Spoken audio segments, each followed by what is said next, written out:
Waalaikumsalam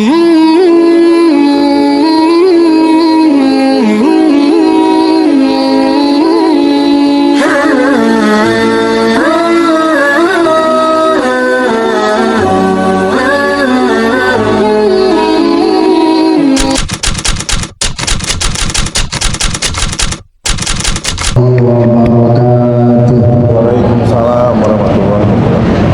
Alhamdulillahilladzi nahmaduhu wa nasta'inuhu wa nastaghfiruh wa na'udzu billahi min syururi anfusina wa min sayyiati a'malina may yahdihillahu fala mudilla lahu wa may yudlil fala hadiya lahu. Amma ba'du faqad qala Allah ta'ala fi kitabihil karim wa huwa asdaqul qailin a'udzu billahi minasy syaithanir rajim walillahi 'alan nasi hajjul baiti man istata'a ilaihi sabila wa man kafara fa innallaha ghaniyyun 'anil 'alamin. Wa qala Rasulullah sallallahu alaihi wasallam man hajja falam yarfus wa lam yafsuq raja'a min dzunubihi ka yaumi waladat ummuh. Wa qala aidan fi hadisin ukhra al umratu ilal umrati kafaratun lima bainahuma wal hajjul mabrur laisal jaza'u illal jannah. Shadaqallahul azim. Yang saya hormati para jamaah, Bapak Ibu dari mana? Oke, sini mas suara-suara, sulap suara. Dari mana daerahnya? Macam-macam. Hah? Oh iya betul. Oke baik ya. Cipondo. Alhamdulillah dari berbagai kalangan ya, dari berbagai daerah. Alhamdulillah pada kesempatan pagi hari ini kita masih diberikan nikmat sehat, jasmani maupun rohani, nikmat panjang umur, sehingga kita bisa bersilaturahmi di tempat pelatihan manasik haji umroh, yaitu Al-Mahmudah Manasik Training Center. Para jamaah rahimakumullah, berbicara tentang haji, tentu haji itu merupakan ibadah, perjalanan ibadah yang menjadi rukun Islam yang kelima. Adapun perjalanan haji itu merupakan perjalanan ruhani kita kepada Allah Subhanahu wa ta'ala dengan menyaksikan dan melaksanakan tuntunan-tuntunan daripada rukun-rukun dan sebagainya. Tentu bukan hanya sebatas ibadah seremonial, melainkan penuh di dalamnya, penuh dengan makna yang dengan hikmah. Pertama, ini tentu hikmahnya adalah rihlatun hadoriyah, bertemunya umat Islam ataupun Islam universal dari berbagai belahan negara. Yang kedua, rihlatun tarikhiyah, napak tilas sejarah Nabi dan Islam. Yang ketiga, rihlatun ubudiyah, peningkatan ibadah kita kepada Allah Subhanahu wa ta'ala. Dan yang terakhir, rihlatun rujuiyah, yaitu ibadahnya ruhani kita dan kita sadar akan kematian. Maka ibadah haji itu tentu harus totalitas, karena di dalamnya penuh dengan makna yang luar biasa, bukan sebatas ibadah seremonial yang hanya kita ke sana kemudian membawa koper besar yang isinya hanya oleh-oleh tapi nilainya di mata Allah nol. Nauzubillahi min. Maka dari awal kita dari rumah berangkat itu niatkan benar lillahi dan ridha Allah. Segenap raga dan jiwa kita korbankan, perjuangkan, anak, istri, harta tinggalkan oleh kita. Nah, jadi apa? Kepasrahan diri untuk menuju Baitullah. Itulah calon tamu-tamunya Allah Subhanahu wa ta'ala. Masya Allah, begitu alangkah indahnya, alangkah nikmatnya kita bisa beribadah di tanah suci, yang mana di sana penuh dengan makna sejarah Nabi, Islam yang muncul, kemudian Rasulullah lahir dan wafatnya di situ. Begitu nikmat yang luar biasa di dunia ini, bisa beribadah dekat dengan kiblat umatnya muslim di dunia.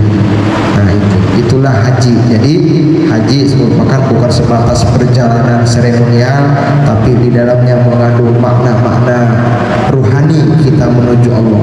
Nah, maka pasrahkan diri, nolkan diri kita, tanggalkan semua atribut-atribut kesadaran diri. Kita hanyalah hamba Allah yang penuh dengan lumuran dosa.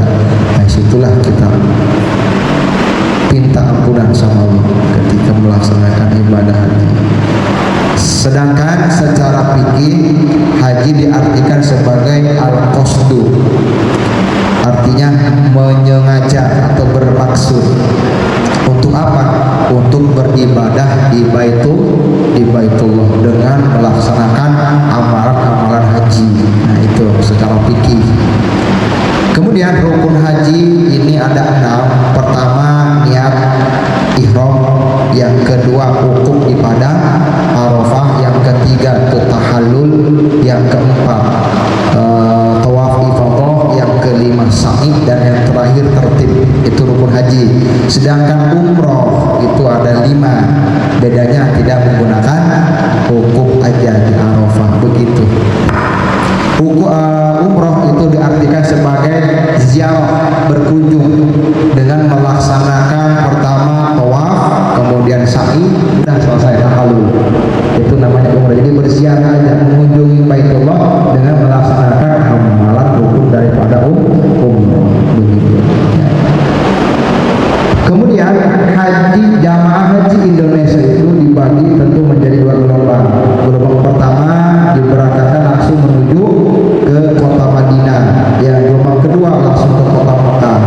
Dan jamaah haji Indonesia itu Bapak Ibu mayoritas menggunakan tata cara haji tamattu. Haji itu terbagi 3 tata caranya, pelaksanaannya. Pertama ada haji tamattu, haji ifrad, dan haji qiran. Nah, Indonesia mayoritas menggunakan tata cara haji tamattu. Tamattu itu artinya menikmati, bersenang-senang. Tamattu ya tamattuan, bersenang-senang dia, menikmati. Kenapa menggunakan tamattu? Sebab alasannya jamaah yang terbanyak itu orang Indonesia, maka diprioritaskan menggunakan haji tamattu. Yang kedua, mayoritas postur tubuh tingginya orang Indonesia itu di bawah orang Arab, kalangan orang Timur Tengah, jadi diprioritaskan oleh pemerintah Arab. Itulah kemudahan bagi jamaah haji Indonesia. Nah, tentu dibagi 2 gelombang ini, maka niat mikotnya berbeda nanti. Ya, orang yang di Madinah nanti mikotnya berada di kawasan Zulhulaifah atau Bir Ali. Sedangkan jamaah gelombang 2 yang langsung ke kota Mekah nanti niatnya ada 3 versi. Pertama itu boleh di embarkasi atau di asrama haji di Pondok Jakarta Timur. Yang kedua ketika di dalam pesawat, yang mana pesawat itu ketika melintasi kawasan Yalamlam, kawasan pegunungan yang 50 km dari Mekah. Di situ mulai kru pesawat bilang kita akan memasuki kawasan Yalamlam, silakan untuk niat ihram. Dengan syarat kita sudah menggunakan kain ihram. Yang ketiga, ketika sudah sampai di Bandara King Abdul Aziz atau di kota Jeddah, itulah 3 versi niat mikot. Mikot kan ada 2 macam, ada mikot zamani, ada mikot makani. Kalau mikot zamani itu penentuan batasnya waktu pelaksanaan haji yang biasa dilaksanakan ketika dimulai dari bulan Syawal sampai 10 awal bulan haji atau Zulhijjah. Mikot makani itu tempat penentuan batasan niat untuk haji ataupun umroh. Itu ya, kita mikot. Nah, untuk itu lebih jauhnya, lebih jelasnya nanti kita sama-sama sambil praktik, sambil memperadakan bagaimana tata cara pelaksanaan haji maupun umroh. Ya, anggap kita sudah melaksanakan umroh gitu. Haji tamattu kan caranya umroh dulu baru haji. Anggap nih kita niat umroh dulu yuk. Anggap ini sudah di Madinah, kita sekarang untuk melaksanakan niat umroh, untuk melaksanakan umroh. Bismillahirrahmanirrahim. Bismillahirrahmanirrahim. Labbaik Allahumma umratan umratan nawaitul nawaitu umrata umratan wa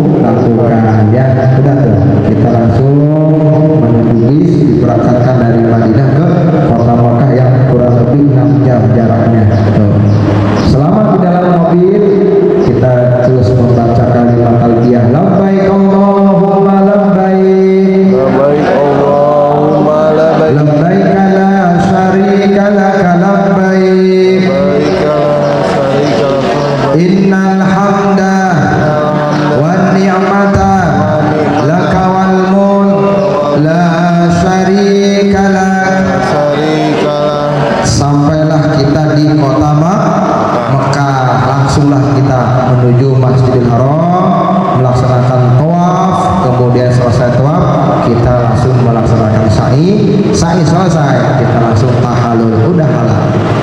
Kembali ke hotel yang ada di kota Mekah, menunggu tanggal 8 Zulhijjah melaksanakan yang namanya ibadah hajinya nih mulai. Sama kita sebelum ihram pakai ihram, mandi sunnah ihram, bersihkan sekujur tubuh, rapihkan, pakailah wangi-wangian, potong kukunya jika panjang, pun demikian rambut sekujur tubuh jika perlu dipotong silakan dipotong atau dicukur. Rapi, bersih dan wangi, barulah kita menggunakan kain ihram. Laki-laki dua kain, kain pertama ini yang sudah dipakai buat sarung ke bawah, yang kain kedua itu buat diselendangkan. Dikunci. Laki-laki tidak boleh menggunakan